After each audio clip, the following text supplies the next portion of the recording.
ভাই কথা বলতে পারি? হ্যাঁ। কেমন আছেন? এই তো মন খারাপ? একটু খারাপ। না, অনেকক্ষণ দেখতেছি একা একা দাঁড়িয়ে আছেন। হ্যাঁ, অনেকক্ষণ দাঁড়ায় আছি। কি হয়েছে? কিছু না, একটু মন খারাপ, কোন একটা মানুষের কথা ভাবছি। বলা যাবে? তেমন কিছু না, কোন একটা কাছের মানুষের কথা ভাবছি। তার খুব মনে পড়ছিল। কিছু কাছের মানুষ থাকে না, যার কথা খুব মনে পড়ে, কিন্তু কিন্তু মানে তার কথা মনে পড়ছে, কিন্তু বলার মতো বা কারো কাছে প্রকাশ করার মতো কোনো কিছু নাই, বা প্রকাশ করার মতো কোনো অপশন থাকে না, তেমন কিছু। কান্না করতেছি? না না, কান্না করতেছি না, মানে এটাই ভাবতেছি যে কিছু মানুষ এমন এমন আছে যাদেরকে আমরা অনেক ভালোবাসি, অনেক যত্নে রাখি, বাগলে রাখি, কিন্তু তাদেরকে মানে বুঝাইতে পারি না। আমার কষ্ট, আমার দুঃখ আমি কখনোই তাকে বুঝাইতে পারিনি বা পারবো না। মানে আমার যে মানে তার সাথে কথা বলারই অপশন আছে, বাট কথা বলতে পারছি না, বা ইচ্ছা আছে উপায় নাই, বা উপায় আছে ইচ্ছা নাই। বিষয়টা এমন যে কিছু আপন মানুষ বা কাছের মানুষ থাকে যারা কিনা খুব নির্মম ভাবে ঠকায়, আর যখন ঠকায় না, তাদের সাথে কথা বলার ইচ্ছাটা মরে যায়। তাই আমার ক্ষেত্রে এটা হয়েছে, দাঁড়ায় দাঁড়ায় তার কথা ভাবছি যে মানুষটাকে কত আগলে রেখেছি, কত ভালো জেনেছি বা ভালোবেসেছি, কিন্তু তাকে আজ ইচ্ছা থাকতেও অপশন নাই, বা অপশন আছে বাট কোনো ইচ্ছা নাই, এমন হয়েছে। যখন কাছের মানুষ অন্য পুরুষে আসক্ত হয়ে যায় না, তখন এই ইচ্ছাটা না মরে যায়।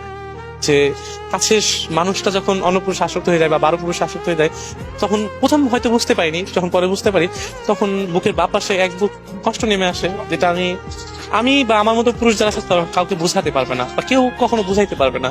যে মানুষ যখন আপন হয়, আপন হয়ে যাওয়ার পর যখন পর হয়ে যায় বা অন্য মানুষের হয়ে যায়, তখন কি পরিমাণ কষ্ট হয় আমি এটা বুঝাইতে পারবো না।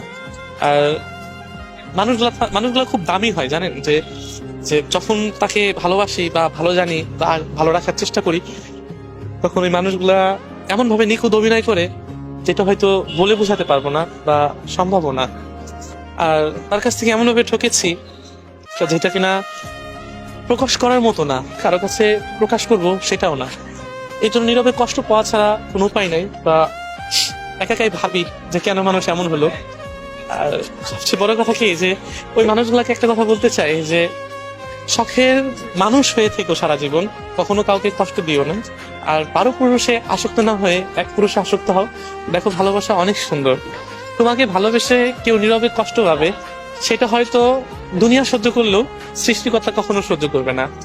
আমি আজ এখানে নীরবে কষ্ট পাচ্ছি, হয়তো সেটা আপনার চোখে বা আরো 2-1জনের চোখে পড়েছে, কিন্তু আমার সৃষ্টিকর্তা সব দেখছেন যে আমি তাকে কত ভালোবেসেছি আর কতটা কষ্ট পাচ্ছি।